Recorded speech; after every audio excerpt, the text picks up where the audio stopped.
They were invited by Phenomenon, and then Antipodes Editions published their work in Greek, in this bilingual edition, both in Greek and English, from which Eileen will read. And with the support of Phenomenon, of course. No, it was published with the support of Phenomenon. It wasn't. They're not going to read with the support of Phenomenon. And yeah, that's way too much stuff from me. So what we're going to do is we're going to have a reading first from Eileen. How many poems they care to read? If it's a short, yeah. Well, so we're not going back and forth. I'll just read and then you'll read. No, here's the thing. I think we'll do the short poems in English and then in Greek, and a longer poem or two longer poems or whatever it is, only in English. Is that okay? We'll have a Greek reading as well. All right. And then after the reading is done, we'll pass to Q&A primarily to you. I might ask a couple of questions, but we're here primarily for your delectation. Okay? So, to you.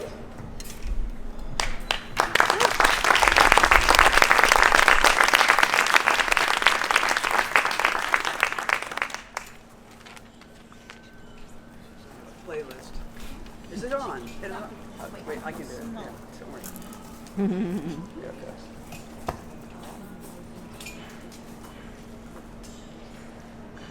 Hello? Yeah.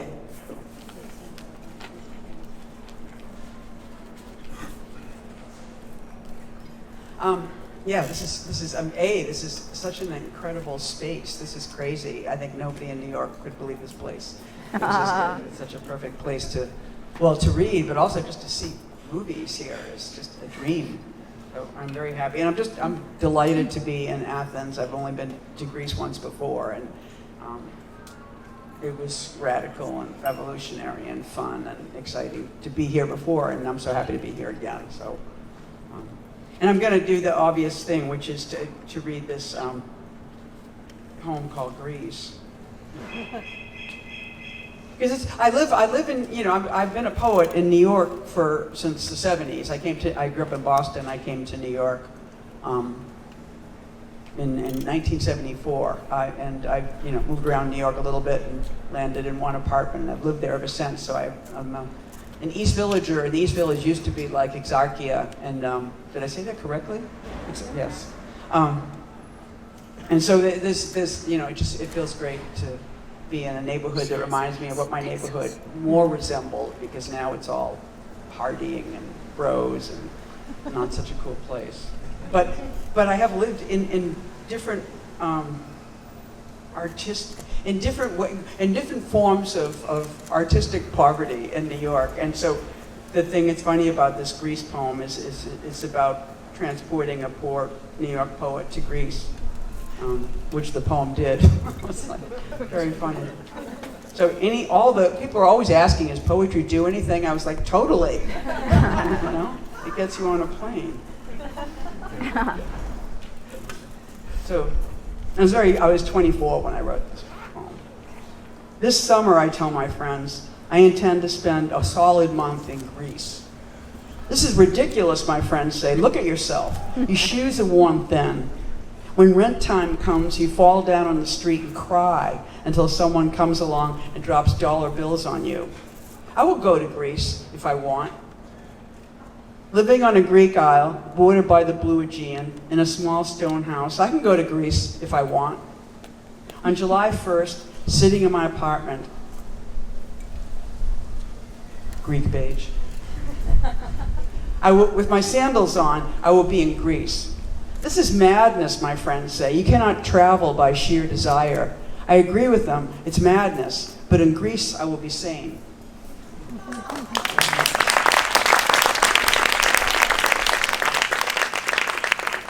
I guess by now you beg to disagree with them, as you said. What's that? By now you beg to disagree with them.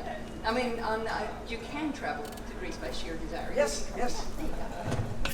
Oh, we'll read. Oh, okay. Is that okay? Sure. Yeah. Okay. Yes. Ελλάδα. Φέτος το καλοκαίρι λέω στους φίλους μου ότι προτίθεμαι να περάσω ολόκληρο μήνα στην Ελλάδα.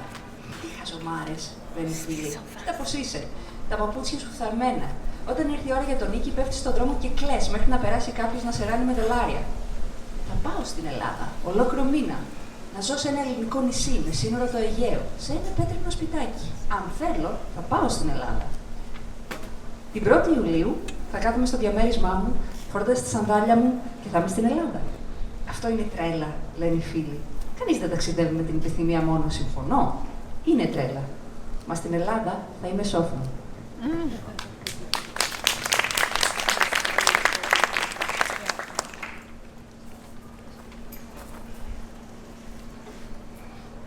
And this one is called Holes.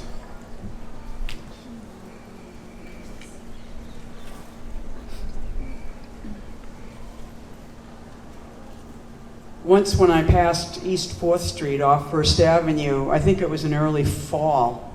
This is going to drive me crazy.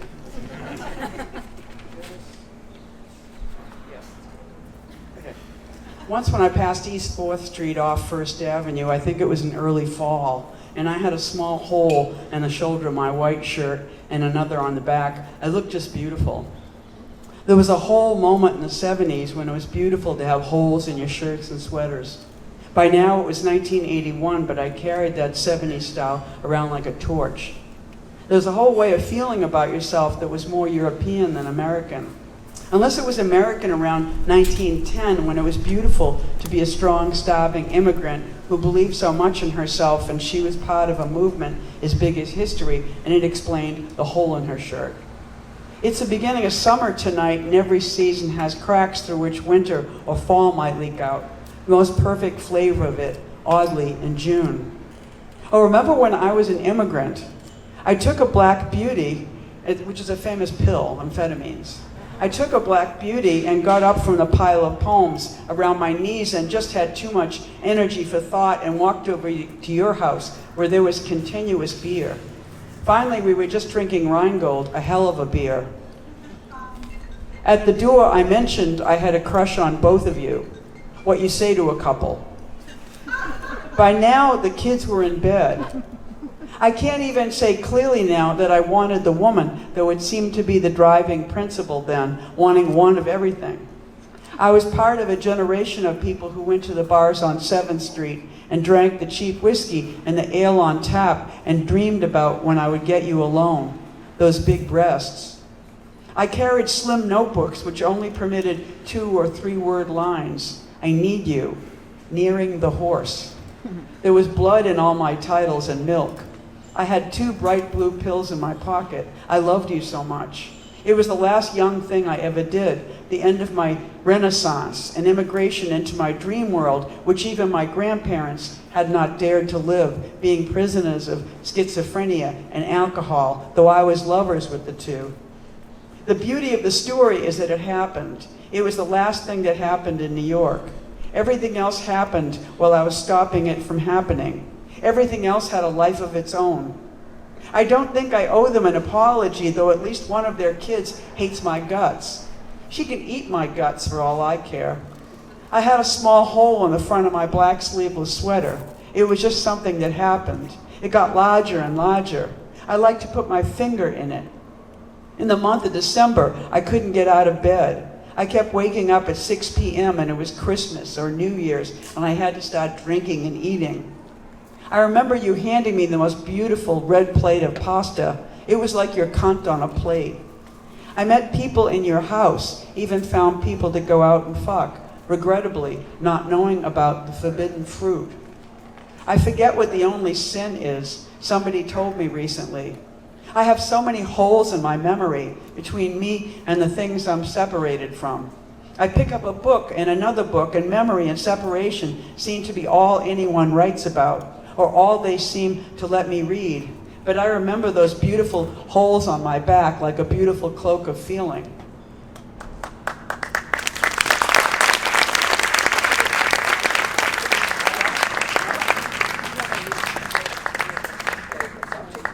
It's your call. I think if you feel like reading a poem in Greek, you should, and if not, you don't. What do you guys think? Greek yay or nay? Yeah. Yay! Yay? Yay, Greek yay. Okay. Let me get my water though. Yeah, of course. It's like it's only going to be one.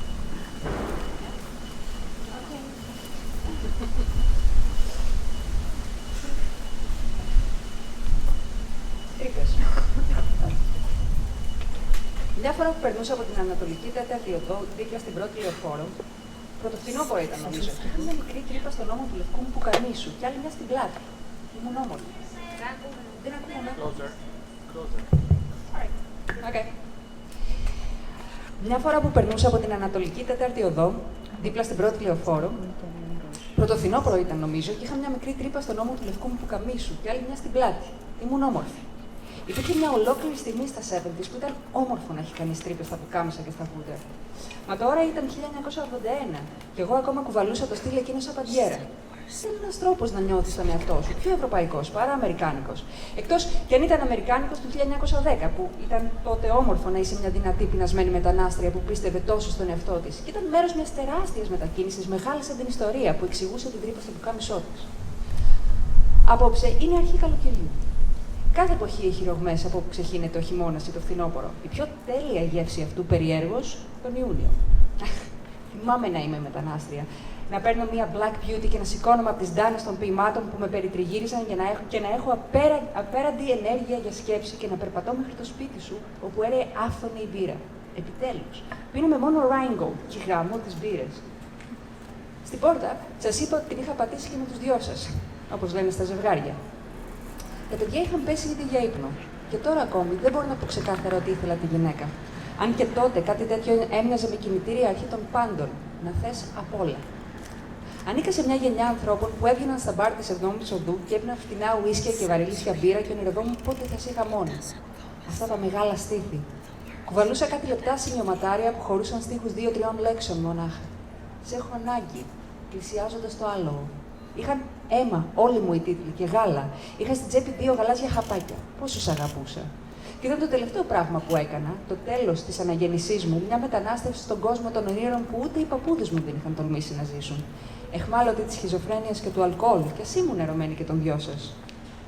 Και η ομορφιά της ιστορίας αυτής είναι ότι συνέβη. Ήταν το τελευταίο πράγμα που συνέβη στη Νέα Υόρκη. Όλα τα άλλα συνέβησαν ενώ προσπαθούσα να τα σταματήσω. Όλα τα άλλα είχαν δική του ζωή. Δεν νομίζω ότι τους χρωστώ καμιά συγγνώμη, παρόλο που τουλάχιστον ένα από τα παιδιά τους με συχαίνεται. Ας κάσει το κακό της, λες και με νοιάζει. Είχα μια μικρή τρύπα στο μαύρο μάνικο φούτερ μου μπροστά. Κάπως βρέθηκε εκεί και όλο μεγάλωνε και μεγάλωνε. Μου άρεσε να βάζω το δάχτυλό μου μέσα. Ήρθε Δεκέμβρης και δεν μπορούσα να σηκωθώ από το κρεβάτι. Ξυπνούσα στις 6 το απόγευμα και ξαφνικά ήταν Χριστούγεννα ή Πρωτοχρονιά και έπρεπε να ξεκινήσω να πίνω και να τρώω. Θυμάμαι να μου δίνει το πιο όμορφο κόκκινο πιάτο μακαρόνια. Λες και μου δίνει το μουλί σου στο πιάτο. Γνώρισα ανθρώπους στο σπίτι σου, μέχρι και ανθρώπους να βγούμε, να γαμηθούμε, δυστυχώς, χωρίς γνώση του απαγορευμένου καρπού. Ξεχνώ ποια είναι αυτή η μόνη αμαρτία. Κάποιος μου το είπε πρόσφατα. Πόσες τρύπες έχει η μνήμη μου. Χωρίζουν εμένα από ό,τι είναι χώρια μου. Παίρνω στα χέρια ένα βιβλίο, κι άλλο ένα, και η μνήμη και ο χωρισμός μοιάζουν να είναι τα μόνα πράγματα για τα οποία γράφουν όλοι. Ή τα μόνα που με αφήνουν να διαβάσω. Μα θυμάμαι αυτές τις όμορφες τρύπες στην πλάτη μου, σαν ένας όμορφος μανδύας συναισθημάτων.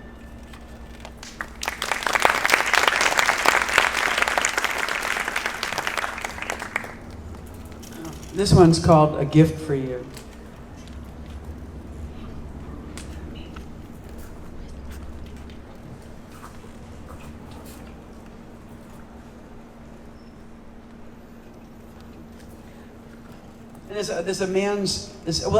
It's funny, in the poem, there's a man smoking a cigarette, and it's David Wojnarowicz, who some of you probably know, writer, and there was a big biography of him sitting on my bookshelf smoking, and he went into the poem. And there's another man, John Wieners, and he's just a gay poet from Boston, a very good poet. A Gift for You. Around 5:30 is a peaceful time. You can just hear the dog lapping. David lifts his smoke to his lips forever, dangling chain in the middle of everything, about the top shelf or so. The party at which I said, that's my collected works, and everyone stared, my home was so small, is it? I'm not particularly into the task of humility at the moment, but I'm not against it. It's like that deflated beach ball on a tiny chair I think of as joking with the larger one on a painting floating in air. My home is large. Love made it large once, not to get all John Wieners. And believe me, love made it small once. This place only had sex, unlike the house. I love a house. I fear a house never gets laid. Frankly, who doesn't like a hotel room? I live in a hotel room, a personal one. A young person very much like me was brutal. No personal photographs, please. It was anyone's home, perfect for a party. Now I'm going fast.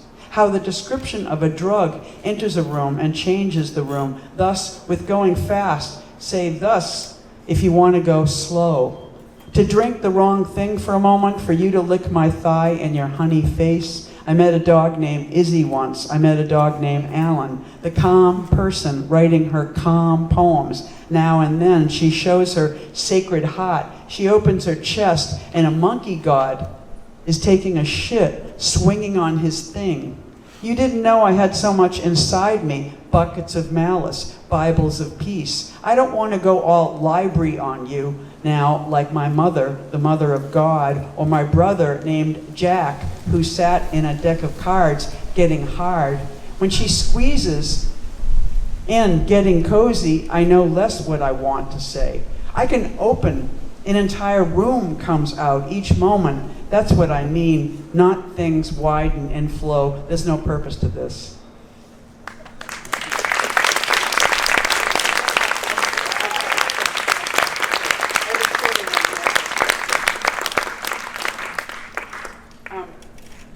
As well as living in New York, I live in Marfa, Texas, which is a really, it's West Texas, very beautiful place, very mountainous, and so I'm kind of a cowboy poet too.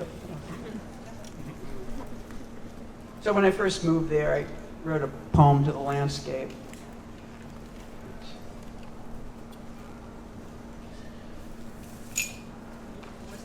Yeah, what page is it? Thank you.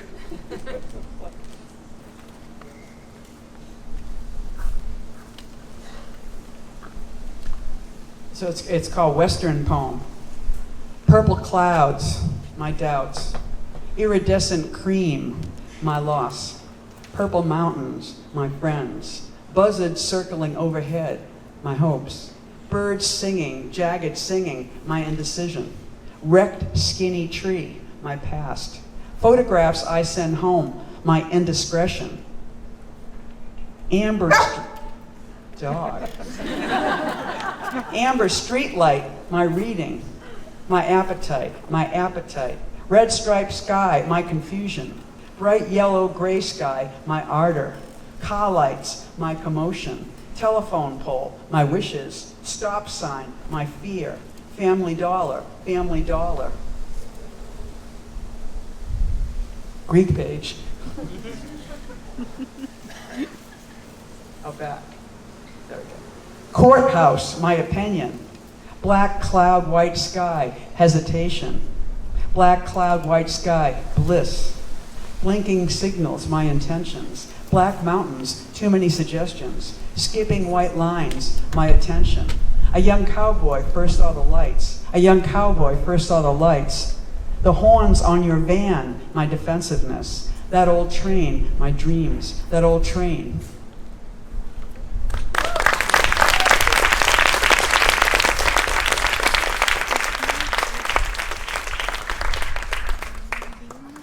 It's not going to be as melodic as I'm Δυτικό ποίημα. Μοβ σύννεφα οι αμφιβολίες μου. Ηρυδίζουσα κρέμα η απώλειά μου. Μοβ βουνά η φίλη μου. Αρπακτικά που τριγυρνούν πάνω από το κεφάλι μου, οι ελπίδες μου. Πουλιά που τραγουδούν το λοξό τους τραγούδι, ο δισταγμός μου. Κατεστραμμένο κοκαλιάρικο δέντρο, το παρελθόν μου. Φωτογραφίες που στέλνω σπίτι μου, η αδιακρισία μου. Και χρυμπαρέλιο φως του δρόμου, η αναγνωσή μου. Όρεξή μου, η όρεξή μου. Ουρανός με κόκκινες ρίγες, η σύγχυσή μου. Φωτεινοκίτρινος γκρι ουρανός στο στένος μου. Φώτα αυτοκινήτου, η αναταραχή μου. Τηλεφωνικός στήλος, οι ευχές μου. Πινακίδα στόπο, φόβος μου. Ποιότητα από τα λίγα. Δικαστήριο η άποψή μου. Μαύρο σύννεφο, λευκός ουρανός, δισταγμός. Μαύρο σύννεφο, λευκός ουρανός, ευδαιμονία. Σινιάλα που αναβοσβήνουν οι προθέσεις μου. Μαύρα βουνά, πάρα πολλές προτάσεις, παρακάμπτει τις κοινές γραμμές η προσοχή μου. Ένας νεαρός καουμπόι είδε πρώτο στα φώτα, ένας νεαρός καουμπόι είδε πρώτο στα φώτα, τα κέρατα στο βανάκι σου, η αμυντικότητά μου, εκείνο το παλιό τρένο, τα όνειρά μου, εκείνο το παλιό τρένο.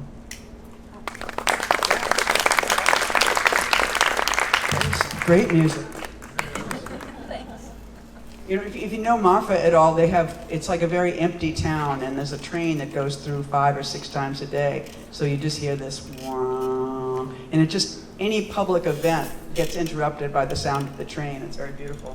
And you just, if you're not from the West, you're like, oh, that's so Western, you know. So this is a little one called Writing. I can connect any two things. That's God. Teeny piece of Band-Aid, little folded piece of Band-Aid. I ran to the bathroom to see my face. Sometimes I don't want to see my face in the mirror. Sometimes I can't bear my thoughts. Sometimes I can't do anything, but that's okay. Band-Aid, book, God. That's right.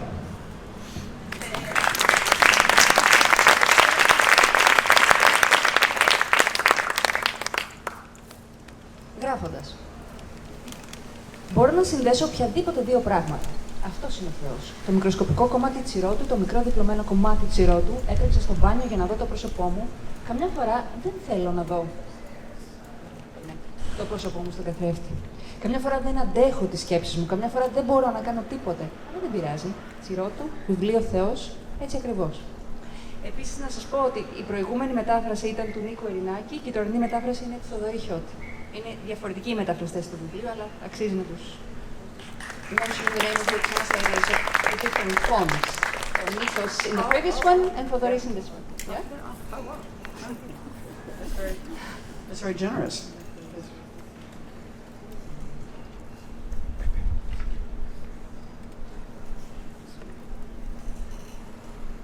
Okay, this is called Lucky Kittens. The thing that's special about this book is some of the poems are really old and some of them are really new. And so the new ones haven't been published in the States yet. And, you know, so you're beating them to the punch. Lucky Kittens. I met something cool and I can't shake it. I want to write a poem to the new thing. Nothing more trans than taking a shit in the men's room in a hotel. Also, I had a perfect breakfast and am well. I exercised, all good things. And once again, I'm flying. A world without mother is a world without meat. I'm not crying. I'm flying. Honestly, I took my mother's tear from the corner of her eye. It happened when she died. I took it on my finger and I wiped it on my jeans. The rattling of paper is an exquisite disconnect. Old-fashioned, all breaks, making space, always ready for a fight. My heat is instantly shadowy, like a moving hand, or sound, like no jazz at all.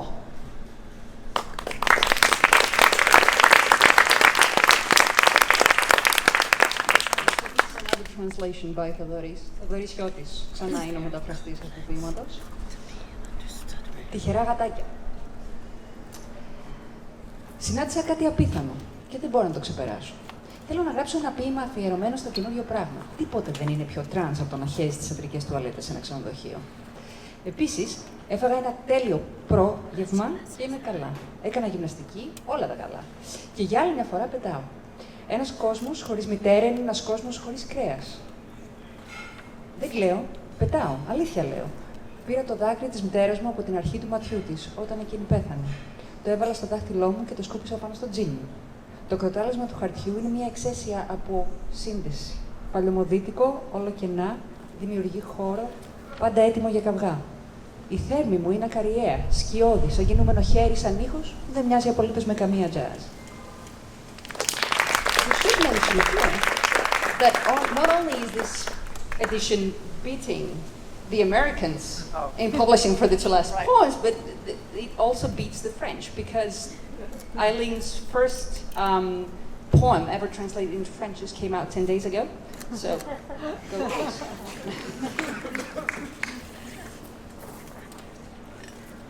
Okay, this one is from the 90s, and it was a very, it was at the height of the AIDS crisis, and so it was this moment where everybody was making work about sex, like you just had to write about sex, because, and so I was working with a dancer, and she asked me to write a score for her.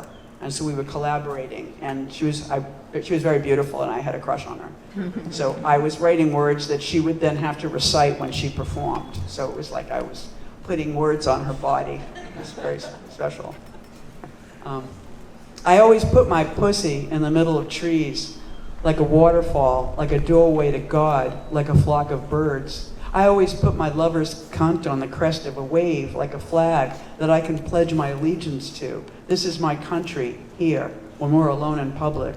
My lover's pussy is a badge, is a nightstick, is a helmet, is a deer's face, is a handful of flowers, is a waterfall, is a river of blood, is a Bible, is a hurricane, is a soothsayer. My lover's pussy is a battle cry, is a prayer, is lunch, is wealthy, is happy, is on TV, has a sense of humor, has a career, has a cup of coffee, goes to work, meditates, is always alone, knows my face, knows my tongue, knows my hands, is an alarmist, has lousy manners, knows her mind. I always put my pussy in the middle of trees like a waterfall, a piece of jewelry that I wear on my chest like a flag in America so my lover and I can be safe.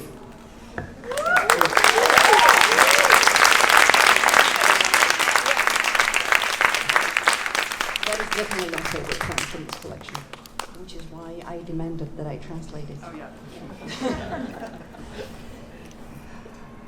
Βάζω πάντα το μουνί μου ανάμεσα στα δέντρα, σαν καταράκτη, σαν μια πόρτα στο Θεό, σαν σμήνος πουλιών.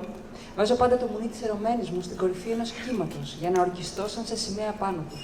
Αυτή είναι η χώρα μου. Εδώ, σαν είμαστε μόνες, δημοσίως. Το μουνί της ερωμένης μου είναι έμβλημα, είναι γκλόμπ, είναι κράνος, είναι το πρόσωπο ελαφιού, είναι ένα ματσάκι λουλούδια, ένας καταράκτης, ένα ποτάμι αίματος, μια αγία γραφή, ένας τυφώνας, ένας προφήτης.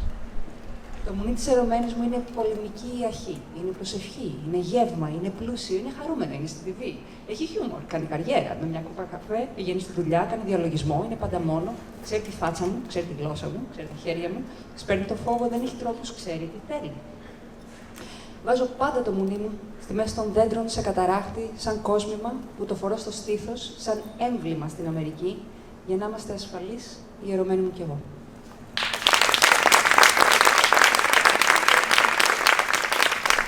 This is called May 26th. I keep to tiny gestures, sweet William. Sweet William is a flower. You know this flower? May 26th. I keep to tiny gestures, sweet William, dazzling orange sky. My, dying New York.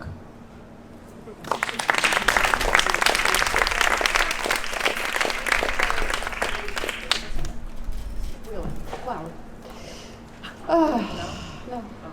It's all right. I'll correct it now. 26 Μαΐου. Περιορίζομαι σε μικροσκοπικές κινήσεις, Sweet William. Εκθαμβωτικέ πορτοκαλί ουρανέ. Δικιά μου, δικιά μου, δικιά μου, δικιά μου μελοθάνατη Νέα Υόρκη.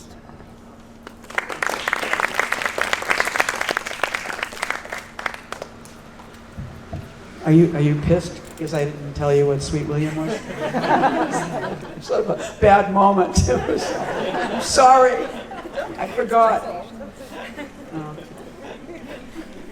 This man was not a conversation with you, but this man in the earlier poem named John Wieners, and some women translated that poem, and when they finished translating it, was it you? No. Or was it one of us? Yeah. A Greek poet? They said, we called him, in Greek we called him Joe Dick, because we got the dick joke.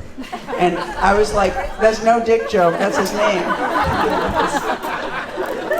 The translation's amazing. Wait. So I'm gonna write. I'm gonna read this one poem, and I want to make sure that I get the. It's very much. This is a fairly new poem again, which has not come out in the States yet, so it's really fun to.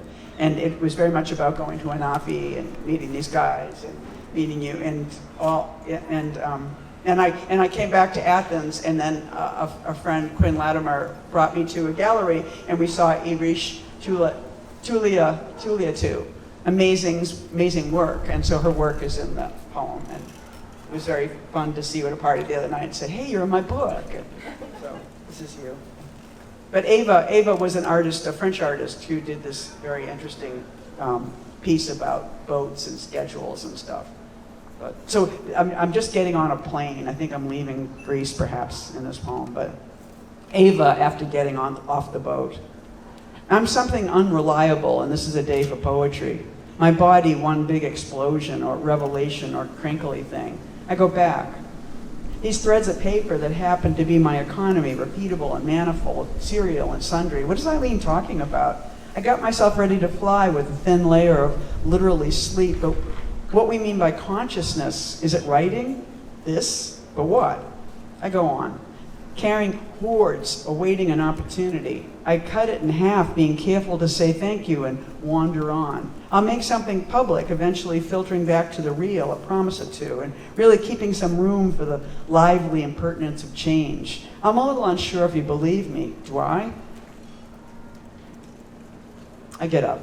I bump my head on something soft, a person. I'm sorry. It's okay. Is this 18 or 19? 19. His fingers flex. Now he's explaining the equipment to his neighbor. Neighbor? Somebody, somewhere, this floaty stuff? Knowledge, the faces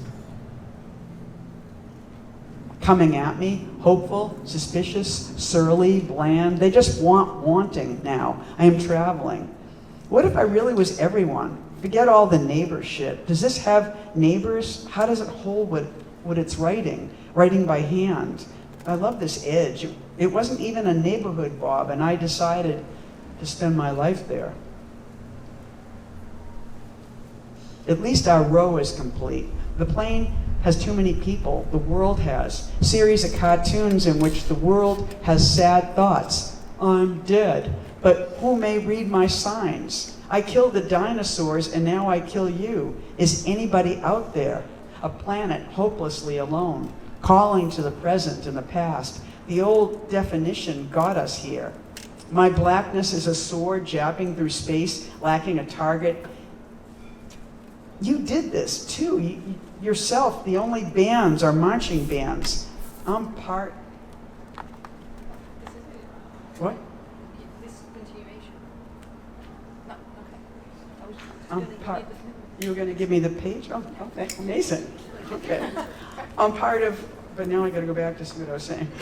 I'm part of one night, a serial prayer. This is volume. Well, how do I count? I only have voice, sound, and a good pen. Our exchanges of warmth can't be traded in for fortune. This is the future. My white friend says, I look good. You brought me here to advocate for him. The best thing I've ever seen, a mirror of way too late.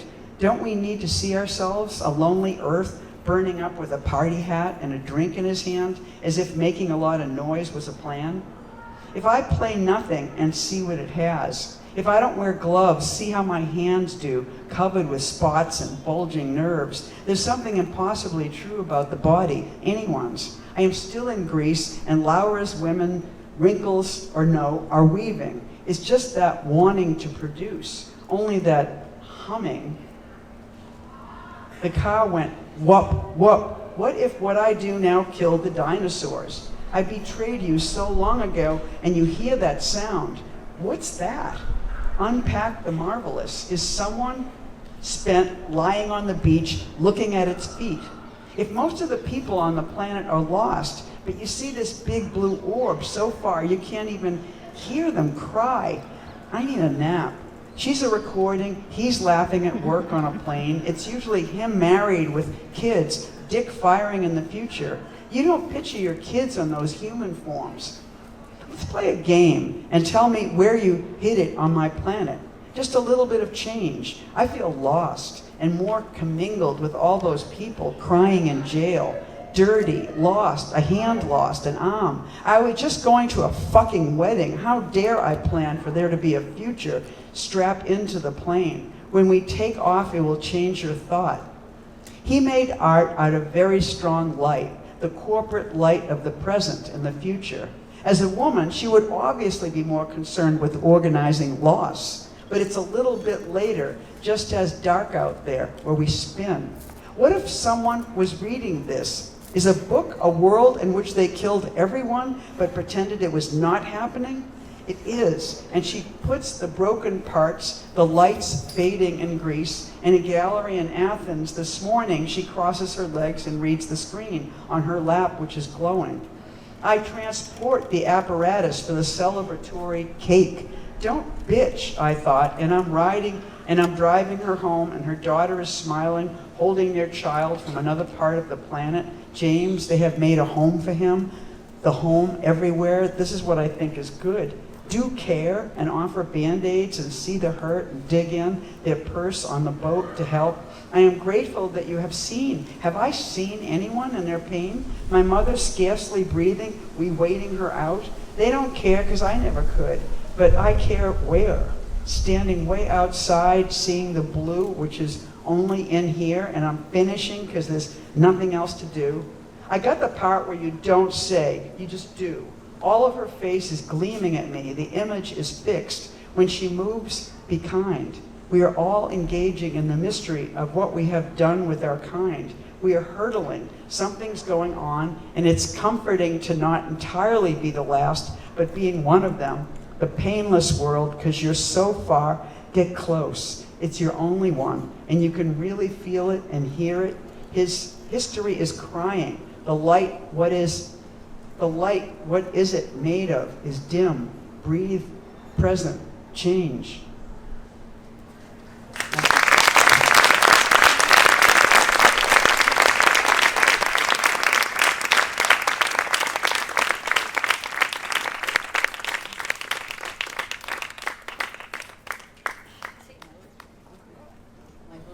My little slim notebook. So now it's like, you guys have any questions, I think. Yes, this is it. If you do have questions, please raise your hand. If you don't, I'll just start off to whet your appetite. I will start off to whet your appetite. When we met yesterday, we were talking about Ocean Vuong, and you said something very, very interesting. Oh, You said, God. Will this go public? No, you said, if you start off as a poet and then you want to write prose, Yeah. you need to teach yourself how to do that. Right. You're both a poet and a prose writer, Uh-huh. an amazing one at that. What did you do? How did you teach yourself to write prose starting off as a poet? Oh, well, that's like the hardest question in the world. Well, I think if you're a poet, you're sort of breaking rules in language all the time, and you're sort of making shit up, and you don't have to follow rules exactly, and you've got the whole history of poetry to look at, but you still you don't have to really know how to write sentences. It's sort of like it's just fragments, and it's often like visual art in a way. So in a way, I mean, like, there's a lot of things. Like, I think you kind of have to learn how to write sentences, but also I think I just feel like it's hard. I feel like you have to make up a book that even you could write. Like for me, I had to spend years seeing people writing books and writing things that I thought, oh, you can do that? And seeing people who were breaking the rules in prose in a way that, and that I could basically steal and borrow. I think it's like, in a way, it's like thrift shopping, finding, like, there's a Swiss writer, Robert Walser, and his thing was to not, like, he would just keep changing within the same story, or he would, famously, there's like napkins, and he wrote so tiny that he would write like something as big as a postage stamp would be a novel, and then this little column on the right side of the napkin would be a play. And his sense of proportion was really different, and he said that when he was writing a novel, he didn't think of himself as a writer, he thought of himself as sort of like a cobbler, or somebody building this funky building, and he would just nail all these bits and pieces together. So he gave me permission to not be consistent, but to write pieces, and start to think about how those pieces feel after each other, almost like a yoga class. Because it's sort of like, you do one stretch, and then so you won't fuck up your back, they make you do this other kind of stretch, and you keep wiggling and moving, and you're just moving energy around. And I think a book is the same way. It's the same as a movie. You want people to keep reading, and so you have to keep changing the shapes of things. It doesn't have to be narrative. It just has to feel good after that last thing that happened, So it's kind of like a relationship, in a way. Because when it doesn't feel good at all, you just stop, the book or the relationship. Does it get better with, as you go along? In which? In the book business. Yeah, well, yes and no, because I think the thing is, no matter what, every new book is like a whole new story. You have to figure out, I know that I can write a book now. And I didn't know that when I wrote my first book, And so I know that much, that I can do it. So, but it still is like, it has new problems, So what is the coolest prose you read lately? The coolest prose. The one that inspired you the most, or the one that... There's a guy from South Texas. I wish it was a woman, but it's a guy. It's a good guy. And his name is Fernando Flores, and he was from Mexico, and he grew up in South Texas. And he's written short stories and novels, and he's just incredible, I find. He's a poet, he's in bands, and he writes prose. And I don't know how the poems or the bands are, but one of his books is about bands, and it's really fun. It's all these, I don't know if they're real bands or fake bands, and they're very global, and they're all over the world. And his novel is kind of sci-fi. It's kind of like speculative fiction. And so it's kind of like this world, but a little future-y.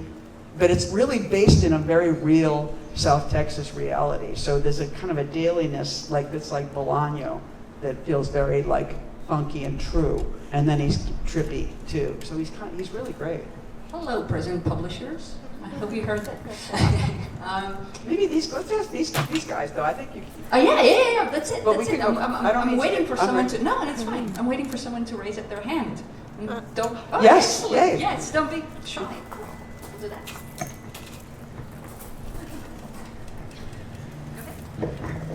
So, when you're starting a poem, do you start with, is your impetus for a poem generally form or subject, or do you find it to mostly be just unconscious and you just start writing?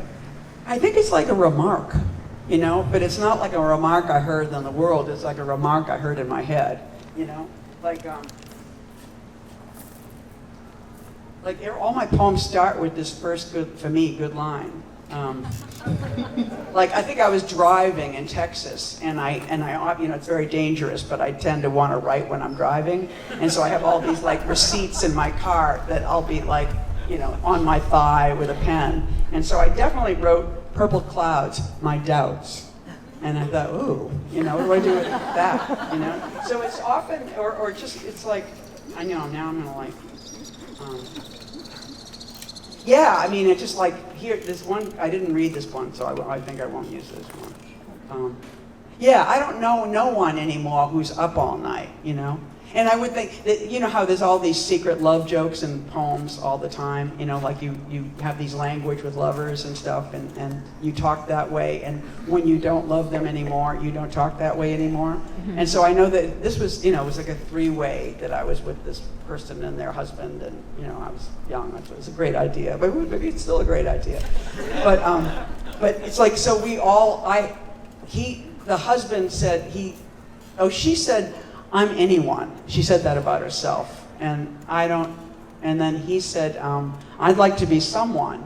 And no, I said, "I'm anyone," and she said, "I'm no one." And he said, "I'd like to be someone," and that was one of our weird little jokes. So when I was missing her, I just remember lying in bed thinking, I don't know no one anymore. And I was like, oh, because that was her, And so it just I just had a good line. And then it's just just the feeling that, it's just what I was saying about the novel, just the feeling I have about the line makes me want to keep playing that game. Because it's a language pattern, because if you don't write in traditional forms, then you still are making games, and you're still, for me, I rhyme all the time. It's just that they're slow, the rhyme waits a while, then it goes zing, and it's fun, it's a repressed rhyme. But what a great question, thank you.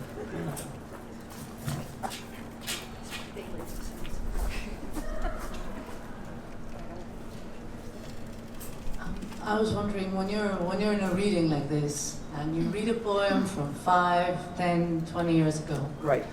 Do you feel like it's sealed in time, or do you feel sometimes shit, I would have totally written this differently, or I would have ended it earlier, or does it ever cross your mind, or is it do you feel like you're reading from someone else, or is it you still always? Well, the ones I feel that way about don't get in books. You know, like they don't get promoted to the next level. You know, they're like, I left them back. But how do you know? Oh, I mean, that's the thing. I mean, I just think I feel like that's like being a writer. That's what you get. I mean, it's sort of like the first time I wrote a poem that I knew was good, it was a different feeling. I was like, oh, that's a good one. You know, and it was like very early in my writing career, and it was great because I thought, oh, I can tell the difference. But it's like everything. Think about anything that's really important to you. You know, that's the beginning of you being good at it. That you know. It's like, I mean, without having a conversation, think about sex. You know, there's things you know, but there were times when you did not know, and it was just like kind of a mess. You know. So yeah, I think it's just a certain confidence of practice.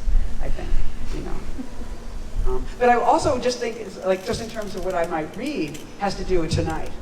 You know, because there's poems in here that are perfectly good poems, but I just don't feel them, you know, and so it is very much like the weather. Like you're always connecting from the present to the past and figuring out I think I used thrifting a lot, but it's like thrifting in your own closet. If all the clothes you ever had, you still had, and you could actually be amazing, you know, but that you could go back to them, and it is like that, you know.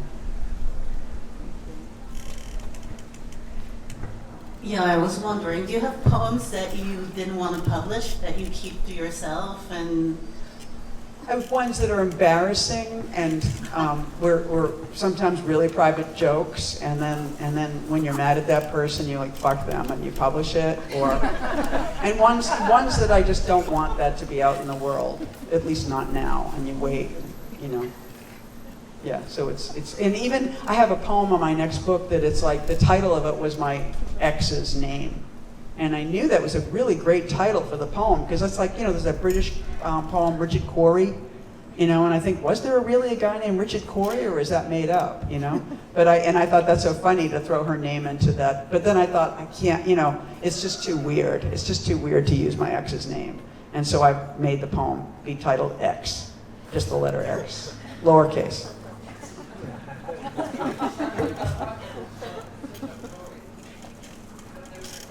Give him the mic.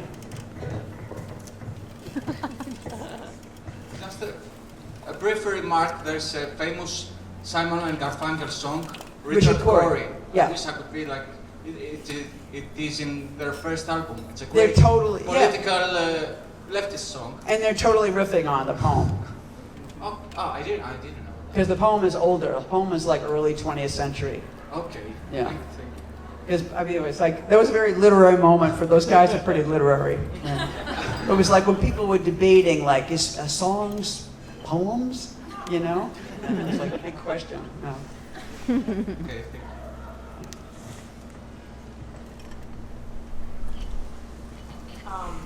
You mentioned that when you're in your prose. Yell into the mic, please. Oh, can you hear me now? Now, yes.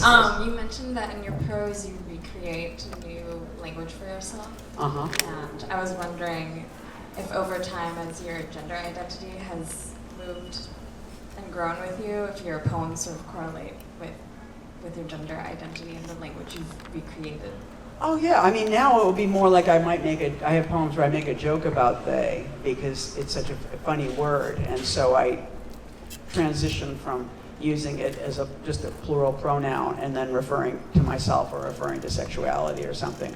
But the thing that's always weird is that I don't go back and fix all the genders of the poems that I wrote in the past or novels. That would just be too crazy. And even when I've tried to, I've fucked up. Like, I have poems that I know so well I could practically recite them dead, you know, and one of them, because I knew it so well, and I was doing a Zoom, and it was this very, you know, I don't know, it was a sort of important reading, you know, and stuff, and I was doing this important political poem of mine, and I thought I'd be really smart and change the gender, and I fucked up, you know, because I was reciting it just like, wow, you know, look at me go, and then I tripped, you know, because it took me out of the space of the poem. So I feel like what you did, you already did, you know, but now it's different, I think.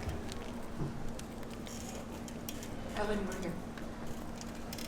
Hey, can you read other writers when you write on your own work?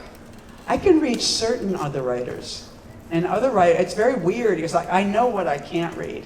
And I mean, sometimes it's really obvious, like I'm writing a big novel right now, and I've never read Nausgaard for many reasons, but now I would never read him, at least not until I finish this book. Like, I don't want to know what he did with all those volumes and volumes.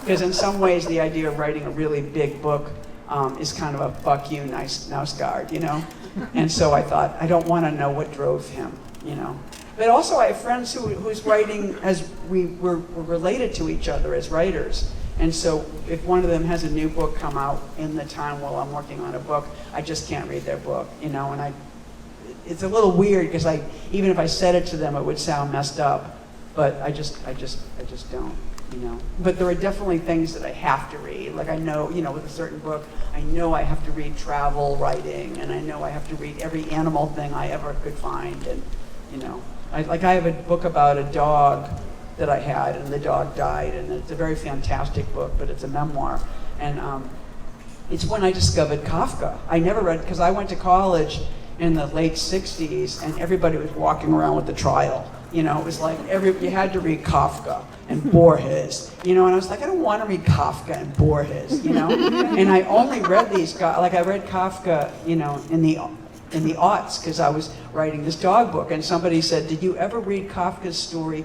Josephine the Mouse Singer? And I was like, what? And they were like, yeah, he wrote a story about a mouse opera singer. And I was like, that is so amazing. And I read it, and I was like, and then I was like this funny person going around saying, have you read Kafka? He's great. People were like, who are you? And then during the pandemic, I discovered Borges. And I was like, oh my God. Because I thought it was like boring Borges, And now he's just like, he's so miraculous. And I felt like I could just go for days, Who is Nausgaard? Nausgaard that she said. Eileen, thank you very much for the reading. I think one of the most captivating things in your poems is your voice. Yes. Shape of your voice, how it sounds. And by the way, there's another even better Kafka book, Investigations of a Dog. Oh, really? That's the one you should definitely I've never even heard of it. Amazing. I've never seen this book. That's incredible. Okay, it's very little known, but it's amazing. Yeah, great. In any case, I wanted to ask you, there's this introduction in the book, and you say something about Greece and Greeks that strikes me as interesting. It says, yes. It says that you had this experience of people that you met that was unique because they were looking at you when you talked, and they engaged, and there was attention, and this meant a sense of coexisting in time. So I wonder, I'm Greek. I figured.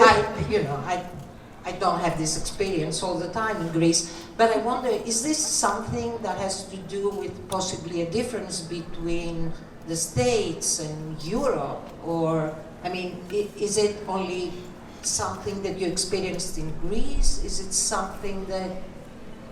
I would say maybe Italy felt a little that way too. I don't think Paris feels that way.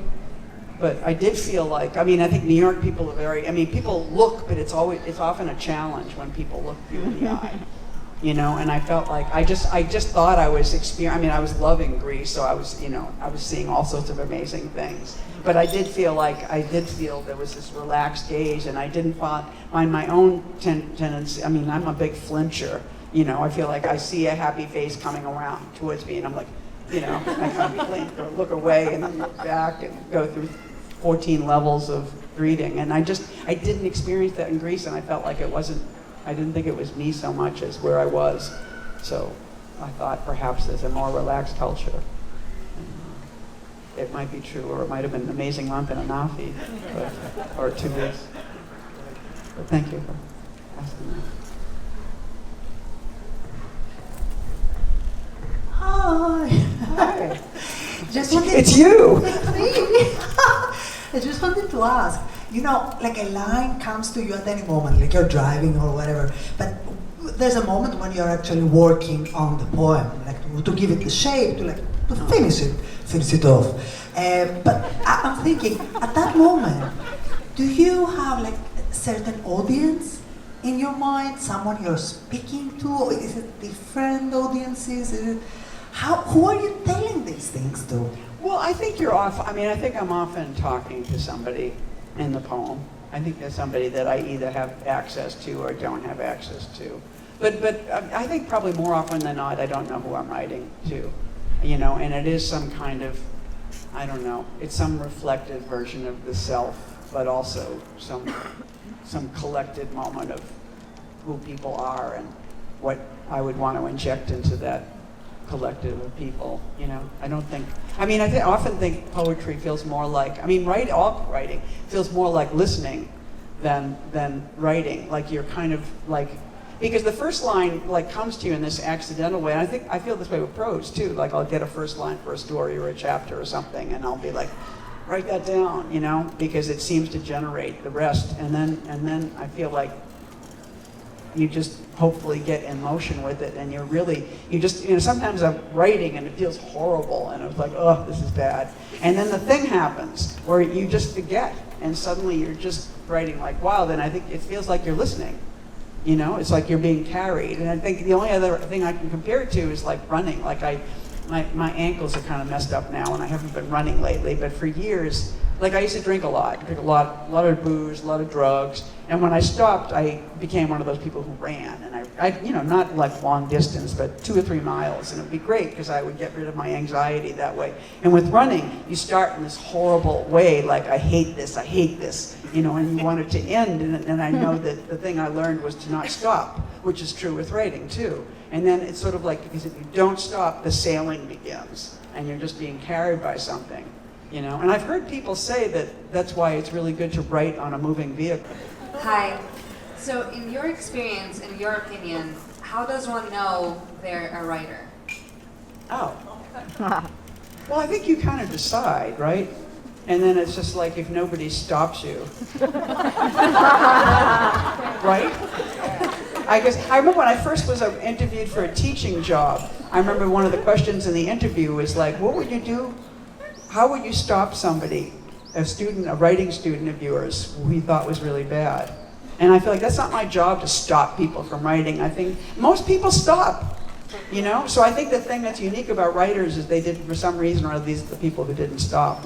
And then some of them get really great, some of them get pretty good, some of them are sort of lousy, but they manage to have a career anyway, So I think it is a choice. But obviously, you're doing something and you're not getting anything back, I think you can probably make choices in terms of your life about how much of your life you're going to give to that, But I think those of us who decided to keep going, I was getting something back.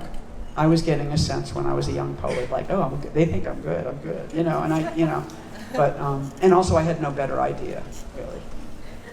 But I think there's that too. Writing is for the people who have no better idea, because it's a real default. Everything goes in, I guess that's true about visual artists too. You can put anything in, but you can really put anything in with writing. So if you had interest in science, if you had interest in it just like it always applies. And you just have this sack that you kind of figure out how to move it in. It's kind of amazing. So there was a hand here, there, and there was another one somewhere in there. So maybe not. Okay. So 1, 2, 3. All right. Hello. Hi. Mine isn't actually a question; it's a request, which obviously you can say no to. Would you recite Peanut Butter? It's my favorite poem. I don't know. It would take me a minute to find it on my phone. It's really weird. That is my hit poem. And I read it so often, and I would hate myself if I didn't ask you. Oh, amazing. Lena Dunham is responsible for this, It's very weird. She tweeted it. And it just went nuts. Huh? Thank you. I don't even understand why people like it so much, but I just love peanut butter, though, so I feel like, great. Okay, I am peanut butter. I am always hungry and wanting to have sex. That is a fact. If you get the right If you get right down to it, the new unprocessed peanut butter is no damn good, and you should buy it in a jar, as always, in the largest supermarket you know. And I am an enemy of change, as you know. All the things I embrace as new are in fact old things, re-released. Swimming, the sensation of being dirty in body and mind. Summer is a time to do nothing and make no money. Prayer as a last resort. Pleasure as a means, and then no means, and then a means again with no ends in sight. I am absolutely in opposition to all kinds of goals. I have no desire to know where anything is getting me. When the water boils, I get a cup of tea. Accidentally, I read all the works of Proust. It was summer, I was there, so was he. I write because I would like to be used for years after my death. Not only my body will be compost, but the thoughts I left during my life. I was a woman with hazel eyes. Out the window is a crooked silo. Parts of your body I think of as stripes, which I have learned to love along. We swim naked in ponds, and I write behind your back. My thoughts about you are not exactly forbidden, but exalted, because they are useless, not intended to get you because I have you and you love me. It's more like a playground where I play with my reflection of you until you come back, and into the real you I get to sink my teeth. With you, I know how to relax, and so I work behind your back, which is lovely. Nature is out of control, you tell me, and that's what's so good about it. I'm immoderately in love with you, knocked out by all your new white hair. Why shouldn't something I have always known be the very best there is? I love you from my childhood, starting back there, when one day was just like the rest, random growth and breezes, constant love, a sandwich in the middle of the day, a tiny step in the vastly conventional path of the sun. I squint, I wink, I take the ride.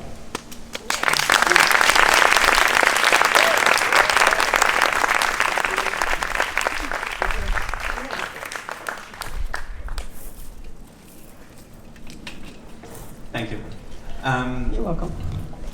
Now that you're holding selected poems, you wrote for now about a lot about selecting the poems and what made it into the book. I'm curious, could you say something about the process of what poems made it into this book?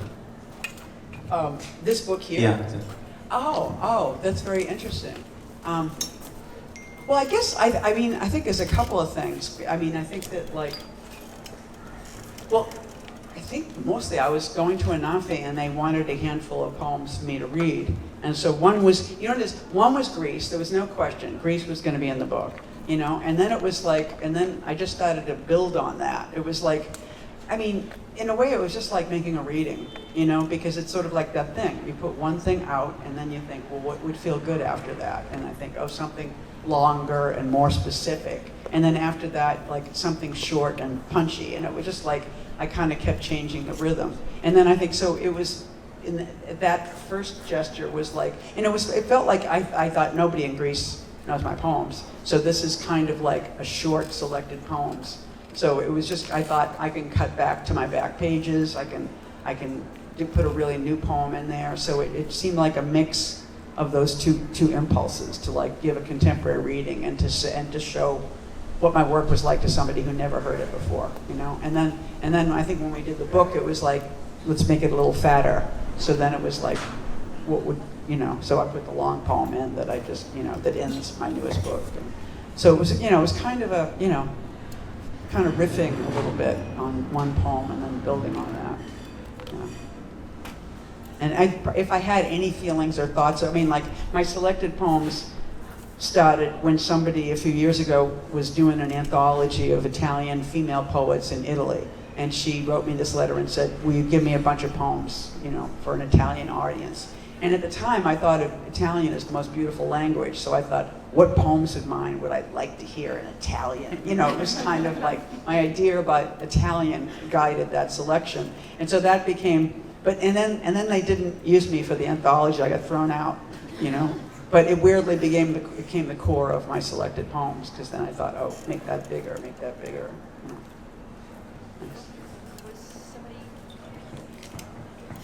Hello. Just a question. As you develop as both prose writer and poet. Can you say that again? as you're both a prose writer and a poet, Yeah. I was wondering, is there a different process of a selection for the original, once the original idea comes? I mean, is your prose very long poems, or do you know beforehand, before starting writing, what is going to become a poem and what is going to become a novel? Oh yeah, you always know. It's a whole different energy, you know. And I think with the thing with prose, because you have a lot of space, you have more. Like you can really decide what goes in prose, and I don't think you can really decide what goes in a poem. You know, like a poem, you can think, oh, I'm going to write about this and this and this, and then you write a poem, and the poem decides when it ends, what's in there. You know what I mean? Like you're just going along, and it really is like. I always compare writing a poem to like being at a party. Like you go to a party and I think, and then suddenly you get that feeling, I've got to go. And you know you should leave. And if you don't leave, usually something really stupid happens. You know, and you think, oh, because it is this instinct thing, you know? And I think poems are really like instinctual. And prose isn't because it's so big and it goes on for days and months and years. And so you really get to decide, even when you decide to put something in, you get to decide how you do that, so it could still get fulfilled in all these different ways. So it's just like, it's much more willful. But it is, I think it's a long poem, though. It's a long, willful poem. So we got 5 more minutes, alas. So show of hands now, and I'm gonna have to, I guess, or I say 1, 2, 3. If you make it quick. It's more like me making it quick. Okay, fair enough. So 1, could you please show your hands again? 1, 2, 3. Cool. Thank you so much, by the way. This is really great. Thank you. So you said before that in the new book there are some very old poems and some very new ones. Yeah. And that's a feeling that I have in general when reading your poetry, that I couldn't say which is a very old poem or a very new one. They all have a sense of present. And is this something that do you share this opinion? Like, yeah. Well, I think our poems tend to resemble us a little bit. You know, maybe not in such a literal way, but I know I am a human being who struggles with trying to be present, meaning like trying to be awake. You know, I think my first drug was to be kind of dreaming and spaced out. You know, and I feel like when I was growing up in school, I went to Catholic school, the nuns were always yelling at me to pay attention. Like I was always like spaced out, you know, in my own little zone and stuff. And so I think that I would like to be awake, you know, and so I feel like my poems are sort of about that, you know, and then also just because I didn't know who or what a poet was when I began, I didn't have any poets in my families or any writers and stuff. And so I had to make up a poem and a poet that was familiar, and so it's like me and it sounds like me, but it's not exactly me. But it's me trying to be present, I think.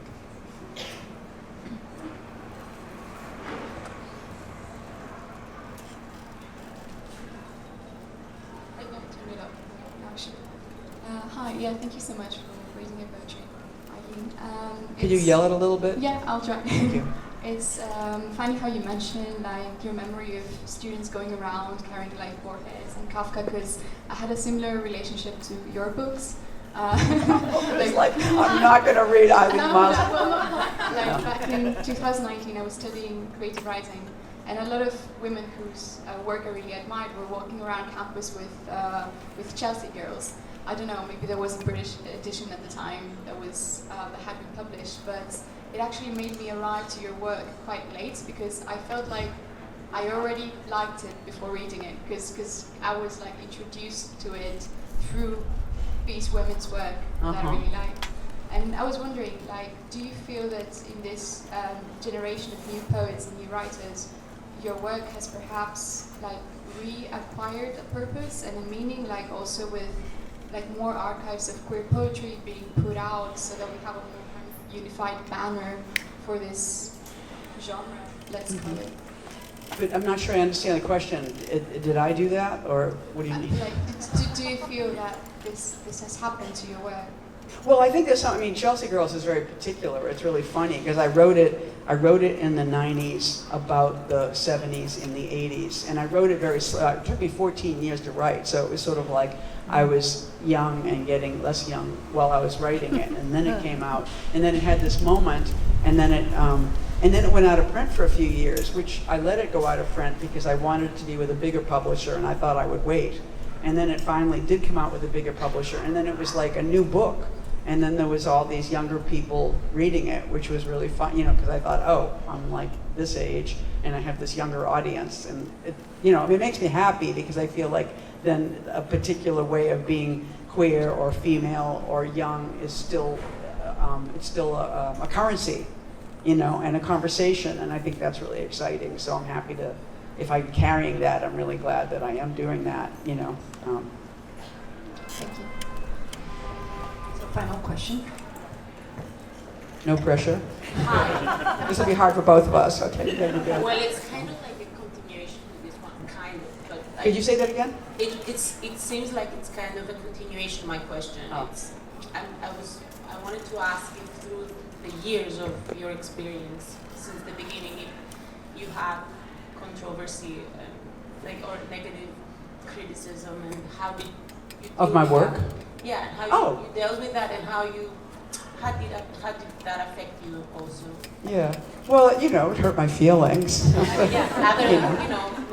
asking you. Because I mean, like, say for instance, I think dailiness is gendered. I remember getting a review when Chelsea Girls came out, and some guy saying, "Why do we want to hear about their lesbian daily life?" Like that was like, whoo, what a boring thought. And I thought, but there are so many books about men's daily lives, and it's sort of like radical, writing a really personal account. I mean, like Nausgaard, thousands and thousands of pages of this, So I think I felt like I was being accused of being simple or overly personal, or,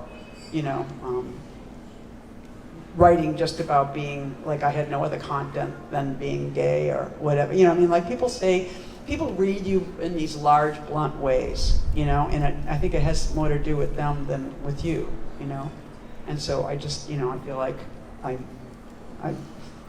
I feel wounded, and then I continue, because you're not writing for those people, you're writing for the people who want to read the work, or you're writing for yourself first, and your small group of friends that, I feel like audience is just an extension of your friends, really, But did it empower you as well? Sure, because lots of time it was like, fuck you. It was just like, I've written a lot out of anger, either at the conditions of my own life, thinking, where's the support? Or whatever I heard about me or my work that I didn't like, and it just felt like, then you just push back, and sometimes after a bit of feeling daunted, and then but I think everything is like that. It's sort of like energy is evolution is not constant. We know that in the big terms, in terms of the globe and history and time. It's like it's never, to be consistent is not the greatest thing. I think to me, being distracted and figuring out how to work with being a distracted person is like a challenge in a new form. And so I'm interested in that. Thank you. Cool. Eileen, thank you very, very, very